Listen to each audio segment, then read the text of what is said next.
Ar jums yra tai buvę, kai nueinat į sporto salę ir pamatot 40, 50, 60 metų vyrus, kurie atrodo tokie miserable, atrodo, kad jie gyvenime nieko nėra pasiekę, atrodo, kad jie yra įstrigę infinite loop ir atrodo, kad jų gyvenimas niekada netobulėja, niekada jie nenori būti geresni negu vakar arba rytoj.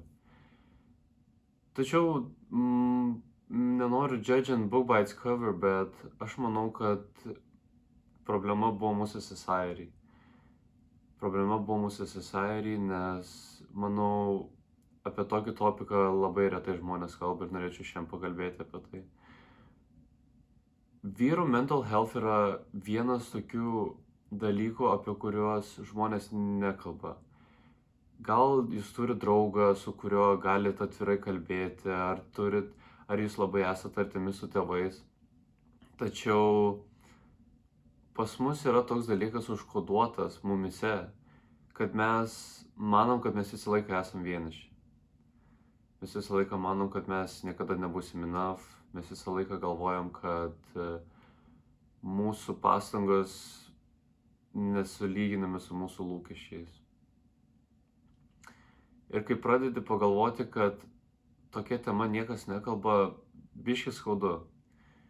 Biškį skaudu, nes kai visą gyvenimą tau sakė, kad būk stiprus, neverk.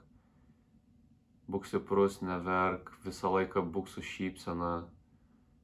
Kaip tada kalbėjau, kad užsidėti kaukę. Tačiau gyvenimas kartais priverda prie tokių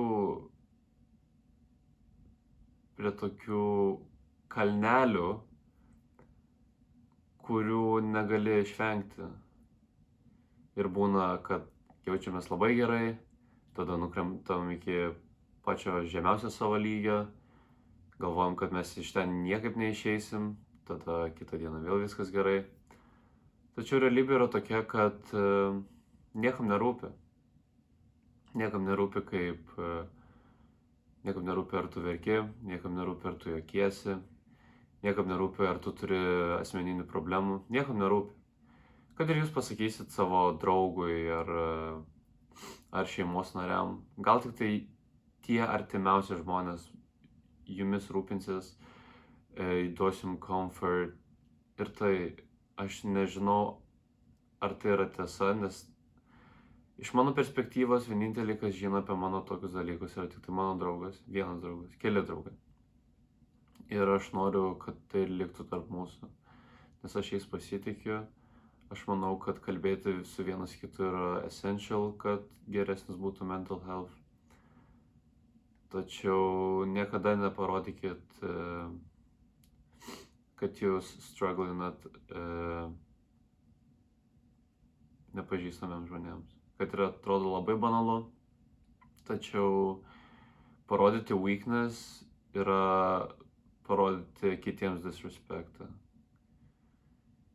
Ir iš tikrųjų tai yra sudėtinga, nes kai buvau universitete, aš turėjau temą apie men's mental health ir kai pradėjau kalbėti su žmonėmis apie statistiką, pradėjau kalbėti su žmonėmis apie koks jų yra point of view šitoj temai. Ir rezultatai labai šokiravo. Tai pirmas klausimas buvo, kiek procentaliai žmonių nusižudo amongst men. Kiek žmonių žino, kada yra Men's Mental Health Month. Ir kaip pagerinti savo mental health. Buvo tokie esminiai 3 dalykai. Tačiau norėjau susikaupti ties tais 2 pirmais klausimais, kurie buvo labai šokiruojantis, nes žmonės galvojo, kad moterims yra gyvenimas lengvesnis. Vyrai nestraglina, jie visą laiką šypsosi, jiems viskas visą laiką gerai, bet realybė yra tokia, kad jums tik tai taip atrodo, kad viskas gerai. Jūs galite praeiti pro patį įsišiepusiausią žmogų, kokį esate matę, kad jis visą laiką sveikinas, visą laiką mandagus, visą laiką malonus, kad ir ko paklausyt, jis turės atsakymą, niekada jums nepasakys ne, tačiau realybė yra tokia, kai jis lieka vienas, vakare su savo mintimis, jūs manot, kad jis negraužia savęs? Jūs manot, kad jo gyvenimas yra rožėm klotas? Čia taip negaliu, žmonės taip nesupranta tokių dalykų ir mane taip nervuoja, kad jie galvoja, kad viskas, ką jie mato, yra tiesa. Nu, absoliučiai. Tai yra didžiausia klaida, kokie žmonės daro, kad mano taip. Ir aš noriu pasakyti, kad žmonės, kurie kalba apie men's mental health ir turi supratimą, kad mes irgi žmonės, aš esu žmogus, kitas vyras irgi yra žmogus, kad mes turim savų problemų, kad mes tiesiog iš prigimties esam priversti nerodyti savo emocijų ir tiesiog sukaupti. Ir kai kurie kovoja su tai, kai kurie nusižudo dėl to. Ir žmonės tiesiog to nepastebi, tiesiog supranta, kad, nerūpi. Kas iš to, kad iš tų 7 bilijonų žmonių mirs vienas? Bet tačiau gal tas vienas žmogus kažkam buvo vienas vertingiausių žmonių jam gyvenime. Todėl žinutė ateičiai, kad pirmas dalykas, visą laiką prižiūrėkit savo vyrus, savo draugus, savo šeimos narius, vyrus.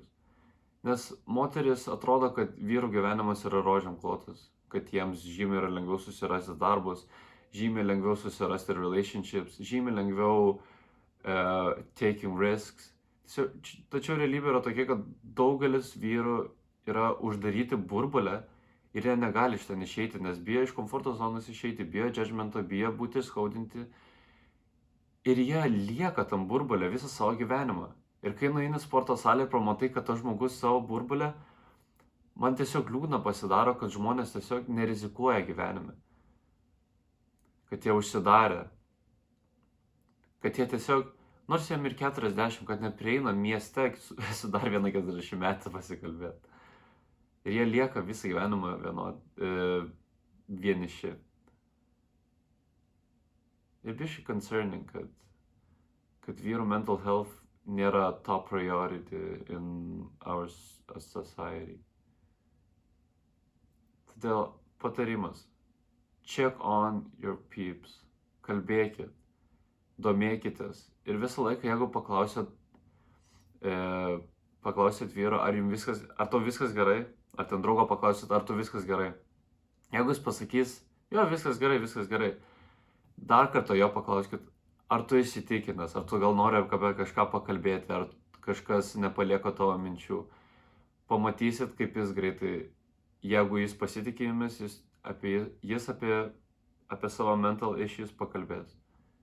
Nes aš žinau iš savo asmeninės patirties. Kalbėkit su žmonėmis. Jūs nežinot, kaip galite padėti žmonėms, kurie struglina, ypač vyrai. Ačiū.